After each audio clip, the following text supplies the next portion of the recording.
Today, I want to discuss the ram air intake that I'm making because I saw a lot of questions about what the efficacy of making this scoop is. And the whole reason that I wanted to make this scoop is because when I was on my drive in California on PCH, there was some rain coming around, and I was looking at the hood, and I was like, man, there's some lines. So hold on, let me draw something that looks like a Mustang, and so I can demonstrate.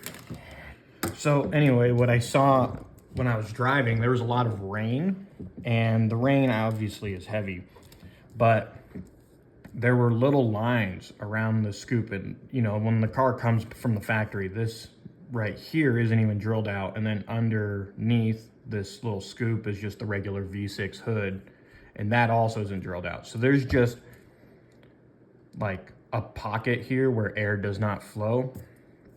And what I saw, and I wish I took a picture, that's why I have to draw this like a pen. What I saw was streaks of dirty water on the car going like this.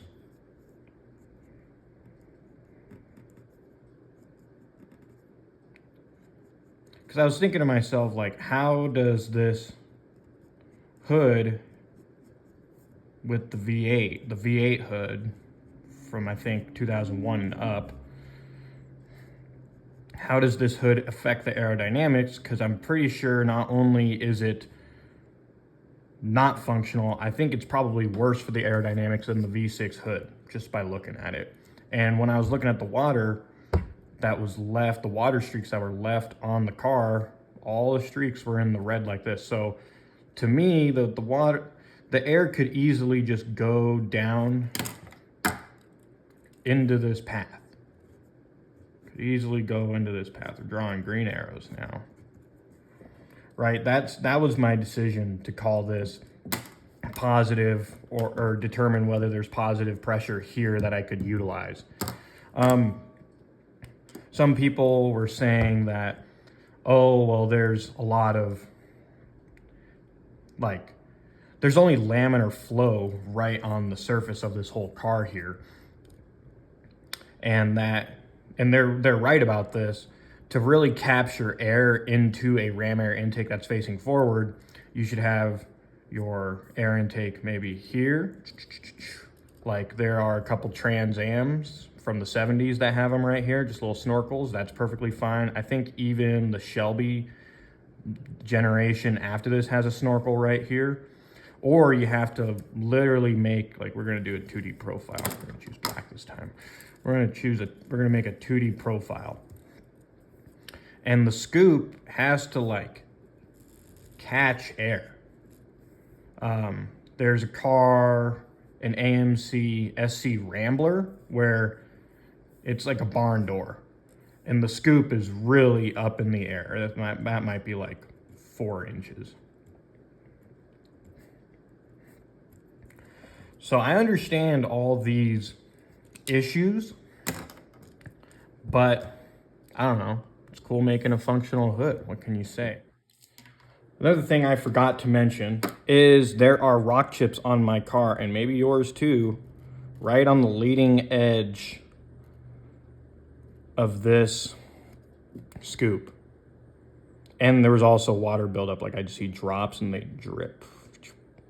The drops would catch, condensation would catch, and they drip down as it got heavier. If you are seeing rock chips on a certain part of the car, or you're seeing water buildup here on, say, the leading edge, you know that air is actively flowing over this part in some sort of high pressure way, so you can capture some of this air. Now, some people were also pointing out, we're gonna draw a 2D Mustang. We're gonna go boom. Probably the worst car ever made, a New Edge Mustang. And I'm getting really simple with this one because I don't care. Draw the headlights. There's 3 stripes. Yeah, that fender's not right at all. The Mustang kind of has a slope back windshield. And the reason I say that is because most the time people are aware that we're going to use red for high pressure. There's a lot of pressure buildup right in here. High pressure, right? And that's why you might see a cowl induction where the hood is going like this and the air is actually getting sucked from here into the engine. That's not really practical for what I'm doing because I'm not building a whole nother hood. I'm just trying to utilize what's already there on the car. And we also know that, let me draw the scoop. We also know that this is a GT. We also know the scoop is probably not, you know, what is it from here? Like this is what it'd have to be 4 inches high. The scoop is not up here. It's probably in reality 1.5 inches. No idea.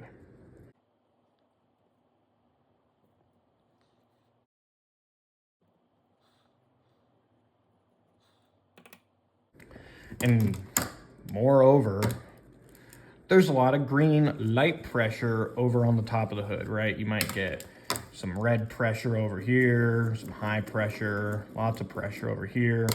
And then as you start going into this part of the hood, you're gonna get some green, some red, but there might be even low pressure on top of the hood. So it's really not ideal to suck air out of a low pressure zone because the air will actually leave, high pressure air will actually leave through here into the low pressure zone, and then that's not helpful. We need air getting sucked into the engine. I'm aware of this, but like I said, I'm just referring back to here. I was thinking, well, you can clearly see that the lines that were formed by the rain are diverging around this non-flow area. The laminar flow can't even stick to this. It's just turbulating, nothing good over here. So despite this regular knowledge of regular cars, I'm gonna follow what this diagram tells me, not what generally this diagram tells me. And with the other thing why cowls work so well on some cars is, like, especially with older muscle cars, is because their windshield was raked, like almost like straight up. It was like a barn door. Like I said with this SC Rambler, there's an L there. You know, it's straight up and down. So the air has to technically go, it hits it right here. So there's laminar flow right here. And the air ends up going, right? You can see where the air that's traveling over the car goes up and down. And it probably goes like that, right? There's a total vacuum right here. Modern cars have this advantage called aerodynamics, and they don't necessarily have barn doors for windshields or front ends. So there's a lot less pressure buildup here and a lot less pressure buildup here. Air will actually tend to adhere to the body. So you might get like that. So that's my theory of why this hood scoop may be slightly functional. It's also pretty cool. You know, you just turn a non-functioning part of the car into something that is functioning. I like that. And I can sell it to people if I decide to make more, because it's just plug and play. All you have to do is cut this little pocket right here that's in the V6 hood, and you cut right here. You install, boom, there you go. You might have 5 more horsepower. Thank you very much.